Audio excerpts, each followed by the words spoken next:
வரும் 17ஆம் தேதி நடைபெற இருக்கக்கூடிய திமுக முப்பெரும் விழாவை ஒட்டி விருதுகள் அறிவிக்கப்பட்டிருக்கின்றன. பாப்பம்மாளுக்கு பெரியார் விருது வழங்கப்படும் என்று அறிவிக்கப்பட்டிருக்கிறது. அறந்தாங்கி மிசா ராமநாதனுக்கு அண்ணா விருது, ஜெகத் ரட்சகனுக்கு கலைஞர் விருது ஆகிய விருதுகள் அறிவிக்கப்பட்டிருக்கின்றன.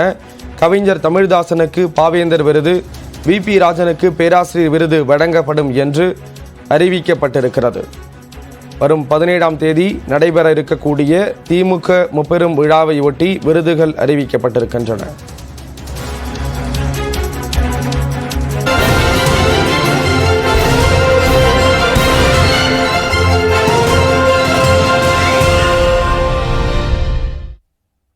சென்னை தீவுத்திடலை சுற்றி நடைபெறும் இரவு நேர கார் பந்தயத்தின் 2வது நாளான இன்று தகுதி சுற்று போட்டிகள் காலை 11:45 மணிக்கு தொடங்குகின்றன. பிரதான ரேஸ்கள் மாலை மற்றும் இரவு நேரங்களில் நடைபெற இருக்கின்றன. இது குறித்த கூடுதல் தகவல்களை செய்தியாளர் சடையாண்டி வழங்க கேட்கலாம். சடையாண்டி, 2ஆம் நாளான இன்று என்னென்ன நிகழ்வுகள்லாம் நடக்க இருக்கு?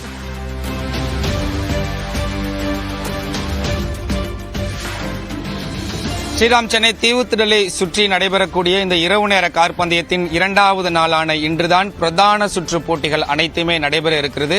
மாலை 4 மணிக்கு பிறகு முக்கியமான பிரதான சுற்று போட்டிகள் எல்லாம் களைகட்ட காத்திருக்கின்றன. அதற்கு முன்னதாக தகுதி சுற்று போட்டிகள் காலை 11:40 மணியிலிருந்து தொடங்குகிறது. அதற்கான ஆயத்த பணிகள் எல்லாம் தயார் நிலையில் இருக்கின்றன.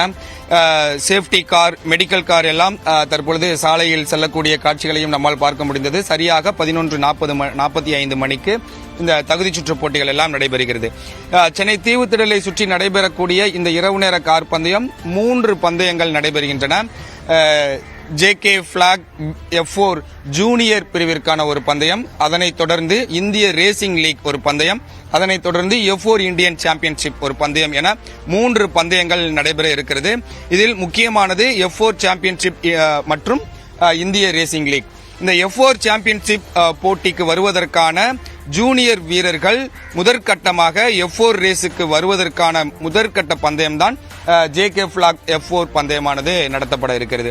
இந்த 3 பந்தயங்களும் இன்றைய தினமே தகுதி சுற்று போட்டிகள், பிரதான ரேசுகள் என அனைத்து போட்டிகளுமே இன்றைய தினமே நடத்த திட்டமிடப்பட்டிருக்கிறது. நேற்றைய நாள் FIA தர சான்றிதழ் கிடைப்பதற்கு காலதாமதம் ஆனதன் காரணமாக நேற்றைய தினம் பயிற்சி போட்டிகள் மட்டுமே நடத்தப்பட்டது.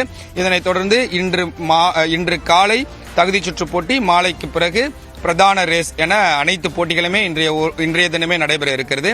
அது மட்டுமல்லாமல் மகளிருக்கான மோட்டார் சைக்கிள் பந்தயமும் இன்றைய தினம் நடைபெறுவதற்கான திட்டமிடப்பட்டிருக்கிறது. இதனைத் தொடர்ந்து பார்வையாளர்களையும் ரசிகர்களையும் மகிழ்விக்கும் விதமாக கார் சாகச நிகழ்ச்சிகளும் போட்டிக்கு இடையிடையே நடத்துவதற்கான திட்டமிடப்பட்டிருக்கிறது. மொத்தம் இந்த இந்திய கார் பந்தய திருவிழாவானது 5 சுற்றுகளாக இந்தியா முழுவதும் நடத்த திட்டமிடப்பட்டிருக்கிறது. இதன் முதற்கட்டு பந்தயம் இருங்காட்டுக்கோட்டையில் நடந்து முடிந்து தற்பொழுது 2வது சுற்று பந்தயம் தான் தற்பொழுது இரவு நேர பந்தயமாக சென்னை தீவுத்திடலை சுற்றி நடைபெறுகிறது. 3வது சுற்று பந்தயம் கோயம்புத்தூர் என மொத்தம் 5 சுற்றுகளாக நடத்தப்பட இருக்கிறது. ஒவ்வொரு சுற்றிலும் வெற்றி பெறக்கூடிய வீரருக்கு 25 புள்ளிகள், 2வது இடம் பிடிக்கும் வீரருக்கு 18 புள்ளிகள் என படிப்படியாக அவர்கள் முடிக்கக்கூடிய இடத்தை பொறுத்து வழங்கப்பட இருக்கிறது.